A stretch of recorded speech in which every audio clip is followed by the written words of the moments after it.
ونصلي على رسوله الكريم أما بعد أعوذ بالله من الشيطان الرجيم بسم الله الرحمن الرحيم ما كان محمد أبا أحد من رجالكم ولكن رسول الله وخاتم النبيين وكان الله بكل شيء عليما وقال النبي صلى الله تعالى عليه وسلم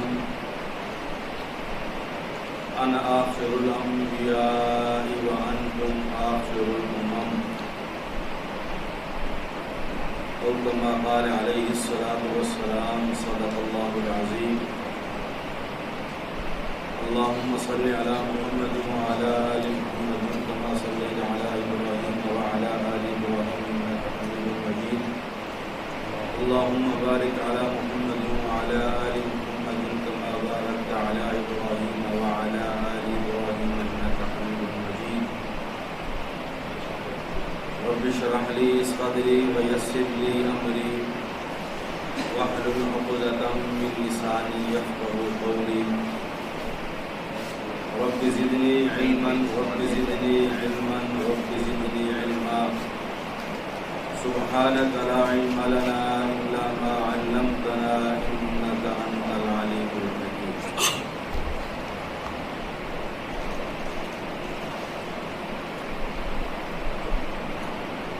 عالمی مجلس تحفظ ختم نبوت سرگودا کے زیر اہتمام عظیم و شان تحفظ ختم نبوت 20 روزہ کورس آج اس کا 5واں سبق ہے۔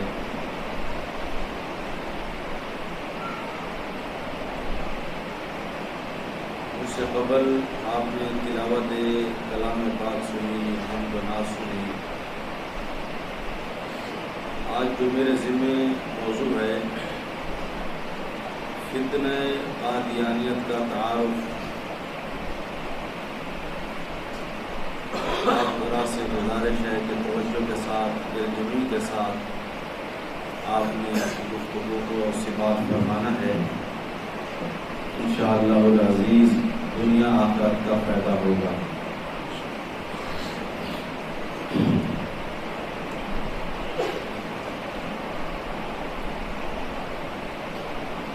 کورس کا جو موضوع ہے وہ تو ختم نبوت ہی ہے، لیکن اس کے اندر بہت سارے موضوعات ہیں جو مختلف دنوں میں آپ کو پڑھائے جائیں گے، سمجھائے جائیں گے۔ یہ بھی ایک کورس کا حصہ ہے کہ ہماری جو جد و جہد ہے، ہماری کوشش ہے، ہماری محنت ہے، عالمی مجلس تحفظ ختم نبوت تقریباً 70 سالوں سے اس ملک اور ملک سے باہر مسلسل ایک محنت کر رہی ہے، جد و جہد کر رہی ہے۔ ختم نبوت کے تحفظ کے حوالے سے، مسلمانوں کے ایمانوں کے تحفظ کے حوالے سے، اور اس فتنہ قادیانیت کے تعاقب کے حوالے سے آیا ہم دیکھتے ہیں کہ فتنہ قادیانیت ہے کیا چیز، یہ کیوں وجود میں آیا، اس کو کیوں وجود میں لایا گیا، اس کو کیوں لانچ کیا گیا، کیا اس کے مقاصد تھے، اور اس نے کتنا ملک اور ملت کو نقصان پہنچایا، کس قدر یہ خطرناک فتنہ ہے، اس کو آپ سمجھیں گے۔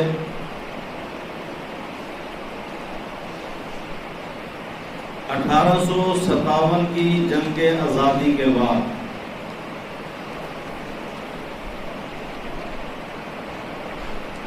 ہمارے حضرات علماء دیوبند نے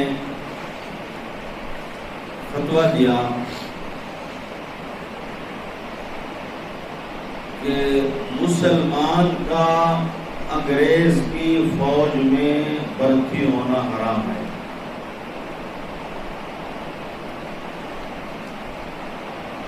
دوسرا فتویٰ دیا کہ انگریز کے خلاف جہاد فرض عین ہے۔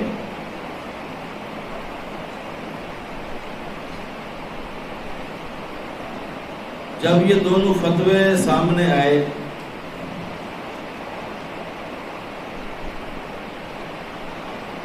تو انگریز گورنمنٹ نے سوچا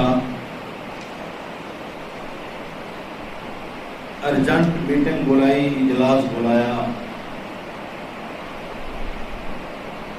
کہ اب یہ مسلمانوں کی طرف سے دو فتوے آئے ہیں کہ اس کی فوج میں کوئی مسلمان نہ جائے، کوئی بھرتی نہ ہو، وہاں نوکری نہ کرے، ملازمت نہ کرے، اور اس کے خلاف جہاد فرض عین ہے۔ ہر مسلمان چھوٹا بڑا میدان میں نکلے، اس کے خلاف لڑے۔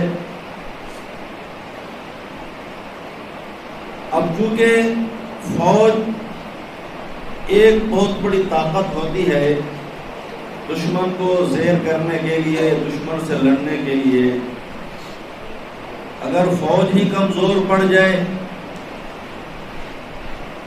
اس کی افرادی قوت ختم ہو جائے،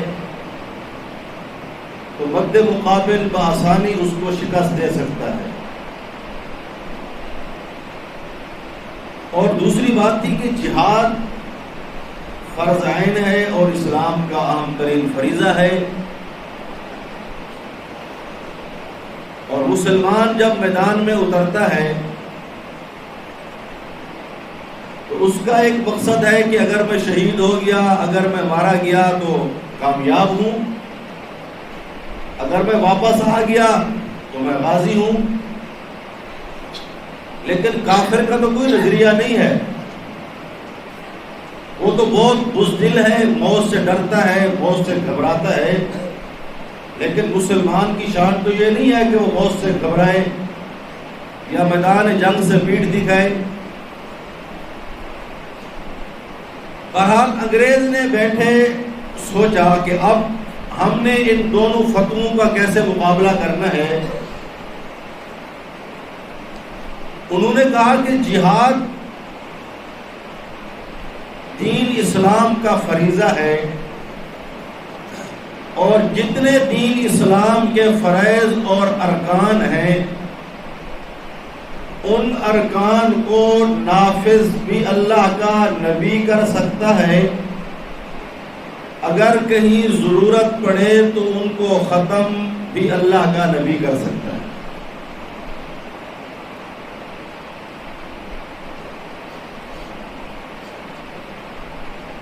اب انگریز نے ایک ٹیم تیار کی، ایک کابینہ بنائی، کمیٹی تشکیل دی،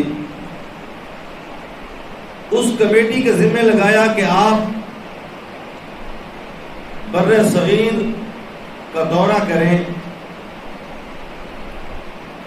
کوئی ایسا آدمی تلاش کریں، اس کا آپ انتخاب کریں، ہم اس آدمی کی پرورش کریں، اس کے خاندان کو نوازیں، اس کی ذہن سازی کریں، پھر ہم اس سے نبوت کا دعویٰ کریں۔ پھر وہ جب نبوت کا دعویٰ کرے تو پھر وہ آ کر کہے کہ اب میں اللہ کا نبی ہوں، اب میں اعلان کرتا ہوں کہ اب جہاد نہیں ہے، جہاد ختم ہے، انگریز کے خلاف جہاد حرام ہے، یہ کوئی ضروری نہیں ہے۔ ایک حربہ استعمال کیا۔ بہرحال وہ کمیٹی چل پڑی، اس نے پورے برصغیر کا وزٹ کیا، دورہ کیا، تو بالآخر اس انگریز کا انتخاب اور اس کا چناؤ آن جہانی مرزا غلام قادیانی بدبخت ٹھہرا۔ انہوں نے جا کے رپورٹ دی کہ ایک بندہ ہے سیال کوٹ کی کچہری میں ملازم ہے، چند تکوں کے اوپر، وہ موزوں رہے گا اس کام کے لیے۔ خیر اس کا انتخاب ہو گیا، اس کو بلا لیا گیا۔ اب بڑے پاپولر طریقے کے ساتھ، بڑی چال کے ساتھ مرزا قادیانی کو میدان میں اتارا۔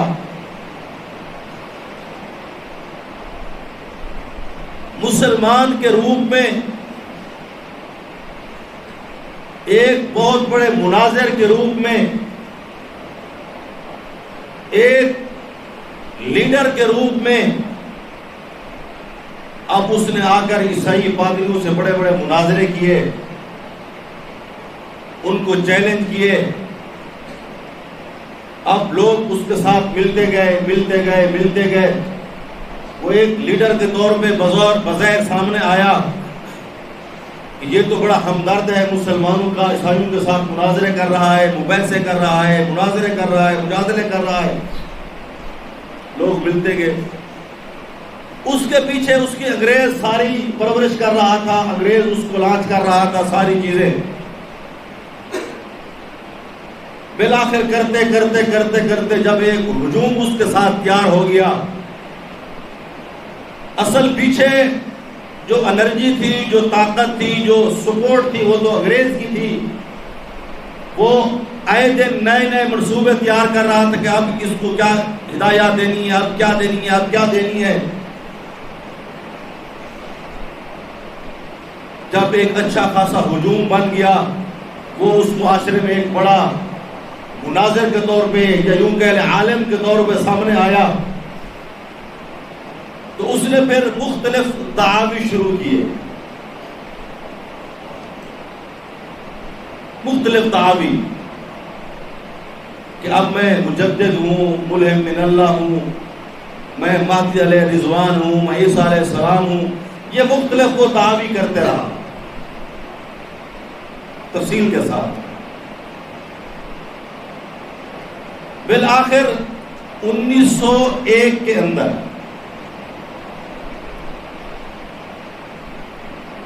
اس نے مستقل نبی ہونے کا دعویٰ کیا، کتاب لکھی ایک غلطی کا ازالہ۔ اس کے صفحہ 4 کے اوپر مرزا غلام قادیانی نے مستقل نبی ہونے کا دعویٰ کیا۔ قرآن کریم کی آیت ہے، 26واں پارہ ہے، سورۃ الفتح ہے، محمد الرسول اللہ والذین معہ اشداء علی الکفار۔ مرزا غلام قادیانی نے اس آیت کے تحت ایک غلطی کے ازالہ صفحہ 4 میں لکھا کہ اس قرآن کریم کی آیت سے، اس محمد الرسول اللہ سے، اس وحی الہی سے میں مرزا نعوذ باللہ محمد الرسول اللہ مراد ہوں۔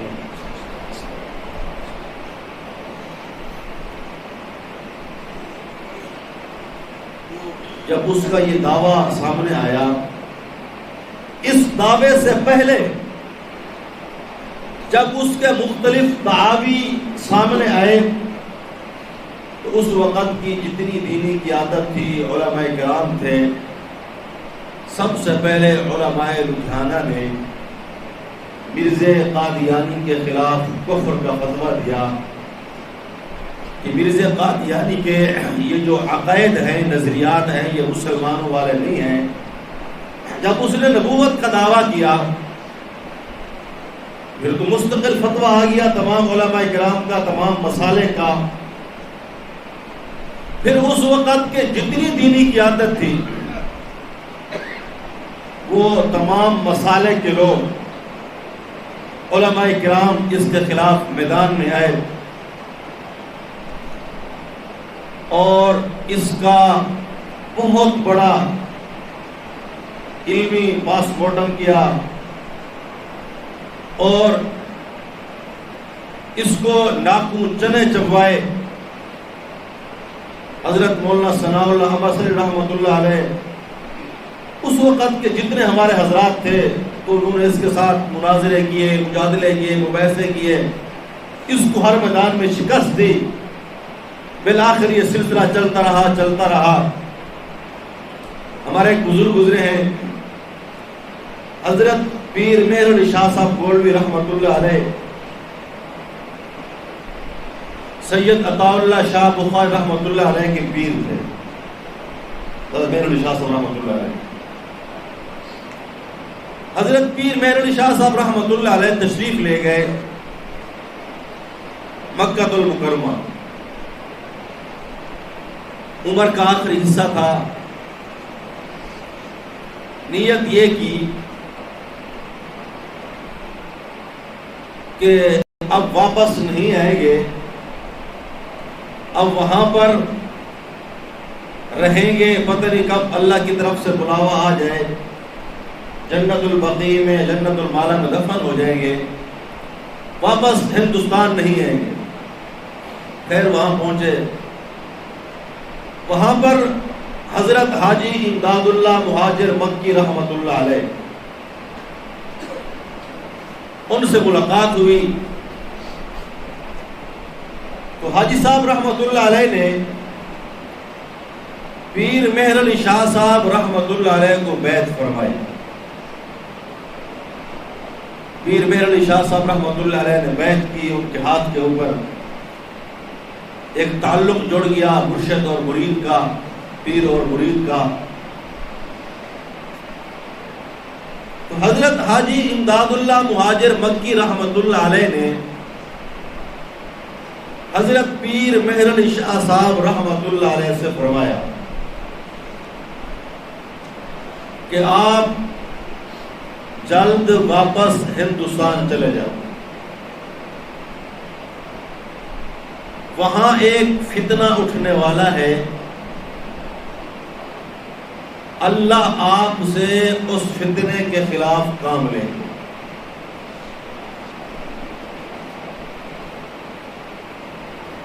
اب پیر کا حکم تھا، مرشد کا حکم تھا،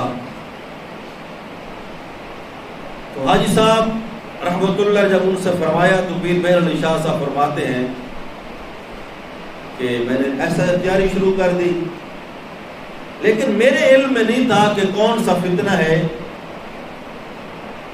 میں کیسے اس کے خلاف کام کروں گا، کیسے اس کا مقابلہ کروں گا۔ تو خیر کہتے ہیں کہ اسی اسنا کے اندر مجھے خواب کے اندر امام الانبیاء خاتم الانبیاء جناب محمد رسول اللہ صلی اللہ علیہ وسلم کی زیارت نصیب ہوئی۔ اللہ کے پیغمبر نے فرمایا کہ پیر مہر علی شاہ رحمۃ اللہ علیہ سے کہ مرزا غلام قادیانی الہاد کی قینچی سے میری احادیث کے ٹکڑے ٹکڑے کر رہا ہے، دین کے ٹکڑے ٹکڑے کر رہا ہے، تم جاؤ اس کا مقابلہ کرو اور میری ختم نبوت کا تحفظ اور دفاع کرو۔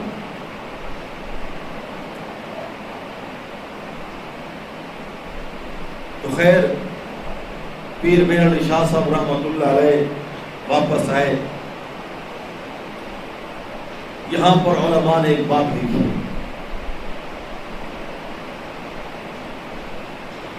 کہ ایک تو خود حضرت حاجی صاحب نے حکم دیا کہ آپ واپس جاؤ، اس کا مقابلہ کرو، وہ فتنہ آنے والا ہے۔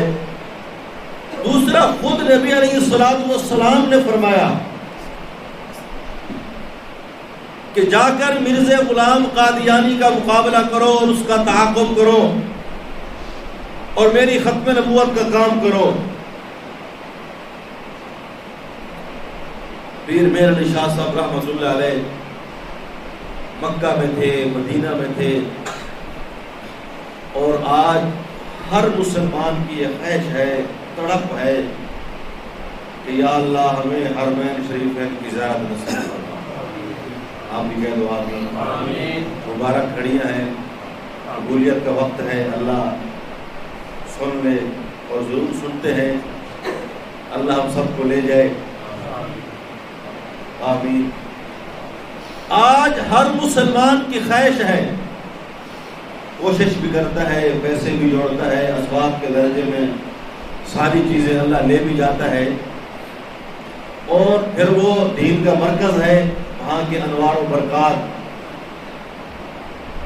رمضان المبارک میں تراویح ہو رہی ہے، وہاں کی افطاری ہے، وہاں کی سحری ہے، روضہ رسول میں حاضری ہے، بیت اللہ کا طواف ہے، وہاں کی زیارات ہیں، بڑی سعادت ہے۔ تو بیت اللہ کے اندر ایک نماز پڑھنے کا ثواب 1,00,000 نماز پڑھنے کا ثواب ہے، اور مسجد نبوی کے اندر ایک نماز پڑھنے کا ثواب 50,000 نمازوں کا ثواب ہے۔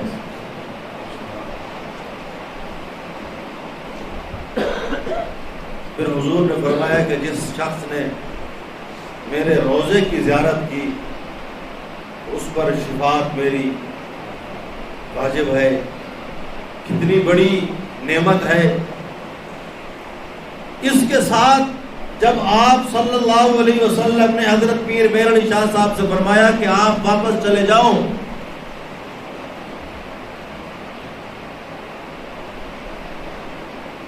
تو اس سے معلوم ہوا کہ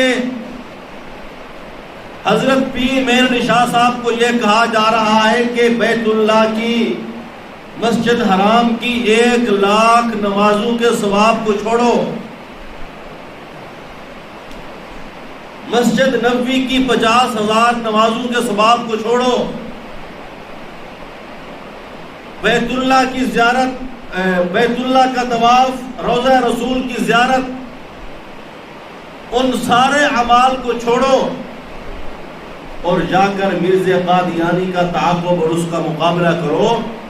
اس سے معلوم یہ ہوا کہ مرزا قادیانی کا تعاقب اور اس فتنے کا سد باب یہ اتنا بڑا مبارک عمل ہے، اتنا بڑا مبارک کام ہے کہ ایک طرف 1,00,000 نمازوں کا ثواب، 50,000 نمازوں کا ثواب، اس کو چھوڑ کر کہا جا رہا ہے کہ آپ جاؤ اس کا مقابلہ کرو اور ختم نبوت کا تحفظ کرو۔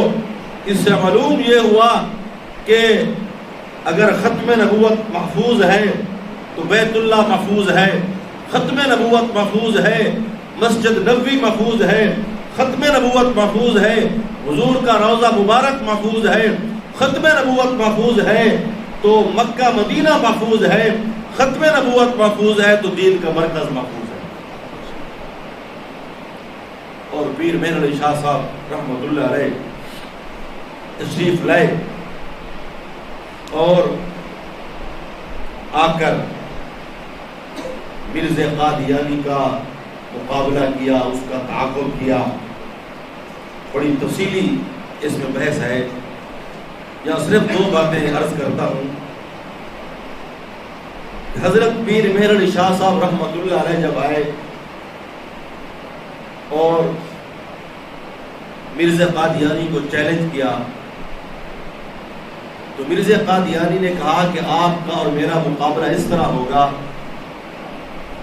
کہ آپ ایک سورۃ فاتحہ کی تفسیر لکھیں، قرآن کریم کی تفسیر لکھیں، میں بھی ایک تفسیر لکھتا ہوں، جس کی تفسیر کو لوگ اچھا کہیں گے، جس کی تفسیر لوگوں میں مقبول ہوگی وہ سچا ہے، اور جس کی تفسیر مقبول نہیں ہوگی، لوگ اچھا نہیں سمجھیں گے، وہ جھوٹا ہے۔ تو پیر مہر علی شاہ صاحب رحمۃ اللہ علیہ نے فرمایا کہ یہ کون سا معیار ہے صدق کا اور کذب کا؟ اگر میں تفسیر لکھوں گا، 4 لوگ میرے چاہنے والے ہیں، میرے ماننے والے ہیں، وہ اس کو اچھا کہیں گے، تو تفسیر لکھے گا، 4 لوگ تیرے ماننے والے ہیں، وہ اس کو اچھا کہیں گے، ہم فیصلہ کیسے کریں گے تفسیر لکھنے کے بعد کہ یہ سچا ہے یہ جھوٹا ہے؟ یہ تو کوئی بات نہ ہوئی۔ ہاں اگر تفسیر لکھنی ہے تو بھی آ جا، میں بھی آ جاتا ہوں لاہور کی بادشاہی مسجد میں، تو بھی سامنے بیٹھ، میں بھی سامنے بیٹھتا ہوں، تو بھی کرسی پہ بیٹھ، میں بھی کرسی پہ بیٹھتا ہوں، سامنے میز رکھتے ہیں، اس کے اوپر کاغذ قلم رکھتے ہیں، ایک تیرا قلم ہوگا، ایک میرا قلم ہوگا، بغیر قلم کو ہاتھ لگائے جس کا قلم خود بخود اٹھ کے لکھنا شروع کر دے، بغیر قلم کو ہاتھ لگائے خود بخود اٹھ کے وہ لکھنا حرکت کرنا شروع کر دے، وہ سچا، اور جس کا قلم پڑا رہے وہ جھوٹا۔ یہ بات کہنی آسان ہے، کہنی آسان ہے، لیکن وہی ہوا فبہت الذی کفر۔ مرزا دم دبا کے بھاگ گیا میدان سے، میدان میں نہ آیا۔ پھر پیر مہر علی شاہ صاحب نے فرمایا کہ ہاں اگر تو یہ نہیں کر سکتا